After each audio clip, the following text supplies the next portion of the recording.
বন্ধুরা আবার একটা নতুন রেসিপি নিয়ে তোমাদের মাঝে চলে এলাম। তো এই দেখো মুসুর ডাল হয়েছে, সেদ্ধ হচ্ছে কড়াইয়ে। এ দেখো তো পেয়েছি, মানে ননস্টিকের করা যাবে। যে দেখো ডিমের অমলেট হবে, তোমরা দেখতে পাবে।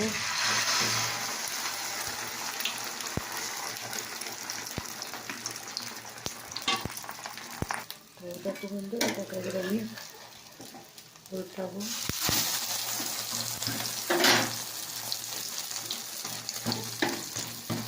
একটু বেশি কেটে গেছে বলে এটা একটু পোড়া পোড়া হয়ে গেছে।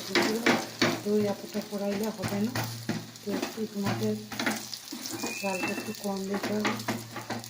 কারণ এটা সবসময় হয়ে গেছে, তাকে এটা হোক। আর এই দেখো এদিকে আমি তেল দিয়েছি, তারপর একটা শুকনো লঙ্কা আর 5 ফোড়ন দিয়েছি, এটা ফোড়ন দেবো। তো এখানে দেখো ডাল সেদ্ধ হয়ে গেছে, তো ওটা হোক তারপর দিচ্ছি। তো দেখো বন্ধুরা, এটা আমার ফোড়নটা হয়ে গেছে। তো এই যে ডালটা ছিল এটা ছুঁকে দিলাম। আর এ দেখো ডিমের অমলেট হয়ে গেছে। তো চলো এখানে আবার তেল দিই। তো চলো বন্ধুরা, আবার একটা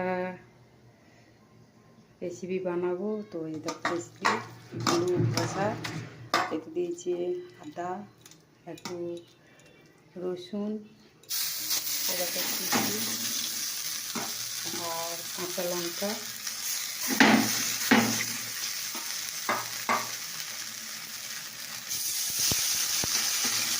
দেখতে পাচ্ছে একটু বড় বড় করে দিচ্ছি, ছোটো ছোটো করে দিলেও হয়।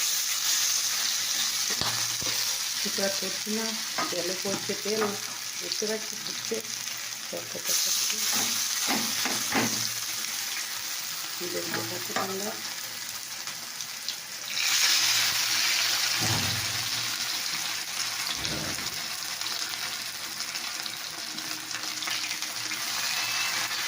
ওই খাবারটা খুব মুখে রেখে খাওয়া জন্য তো কিন্তু আলু দিয়ে এটা বেশি দিয়ে খুব মুখে রেখে।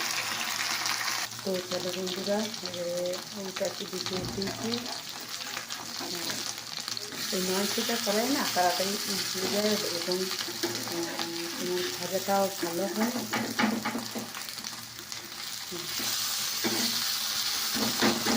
ননস্টিকারে এই জিনিসের এবারে খুব ভালো হয়।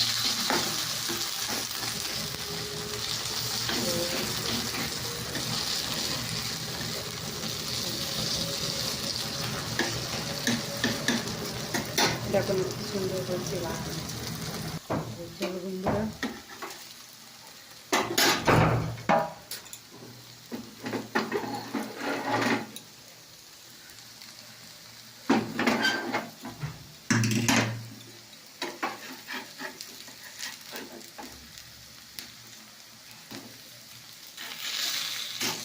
হয়ে গেছে।